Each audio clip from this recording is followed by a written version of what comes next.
ಕಾಶಿ ಸೊಪ್ಪಿನ ಪಲ್ಯ ಮಾಡೋದು ಹೇಗೆ ನೋಡೋಣ ಬನ್ನಿ.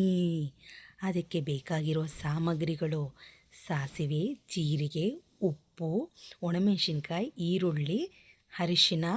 ಇದಿಷ್ಟನ್ನು ರೆಡಿ ಮಾಡಿಕೊಳ್ಳಿ. ಮಾಡುವ ವಿಧಾನವನ್ನು ತೋರಿಸುತ್ತೀನಿ.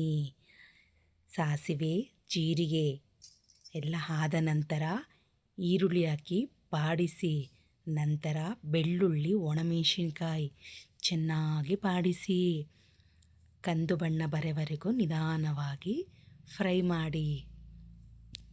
ಅದಕ್ಕೆ ನಾನು ಇದರಲ್ಲಿ ಹಾಕಿರುವ ಎಣ್ಣೆ ಸ್ವಲ್ಪ ಕಲರ್ ಚೇಂಜ್ ಇದೆ ಅಂತ ನೋಡ್ತಾ ಇದ್ದೀರಾ.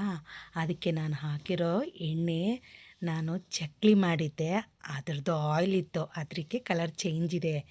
ಅಡ್ಜಸ್ಟ್ ಮಾಡ್ಕೊಳ್ಳಿ. ಸೊಪ್ಪು ಹಾಕಬೇಕು. ಸೊಪ್ಪು ಹಾಕಿದ ಮೇಲೆ ಚೆನ್ನಾಗಿ ಬಾಡಿಸ್ಬೇಕು. ಹಸಿ ವಾಸನೆ ಹೋಗೋವರೆಗೂ ಚೆನ್ನಾಗಿ ಬಾಡಿಸ್ತಾ ಇರಬೇಕು. ಅದರಲ್ಲಿರೋ ಅಂಶ, ನೀರಿನ ಅಂಶ ಎಲ್ಲ ಆವಿಯೆಲ್ಲ ಹೋಗಬೇಕು. ಮುಚ್ಚಿ ಬೇಯಿಸಬಾರ್ದು ಕಾಶಿ ಸೊಪ್ಪನ್ನ, ಯಾಕಂದರೆ ಅದಕ್ಕೆ ತುಂಬ ಮೆಡಿಸಿನ್ಸ್ ಎಲ್ಲ ಹಾಕಿರ್ತಾರೆ, ಔಷಧಿ ಹೊಡೆದಿರ್ತಾರೆ. ಅದರಿಂದ ಅದನ್ನು ನಾವು ಓಪನ್ ಮಾಡಿ ಬೇಯಿಸಬೇಕು. ಆ ನಂತರ ಈಗ ಅರಿಶಿನ ಹಾಕ್ತಾಯಿದ್ದೀನಿ.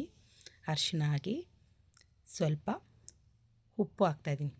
ಉಪ್ಪು ಹಾಕಿ ಸ್ವಲ್ಪ ಬಾಡಿಸ್ಬೇಕು. ಬಾಡಿಸಾಗಿ ಅದು ಬೆಂದ ಮೇಲೆ ನಾನು ಆಪ್ಷನಲ್ಲಿ ಕೊಟ್ಟಿದ್ದೆ, ತೆಂಗಿನಕಾಯಿ ಕೊಟ್ಟಿರಲಿಲ್ಲ.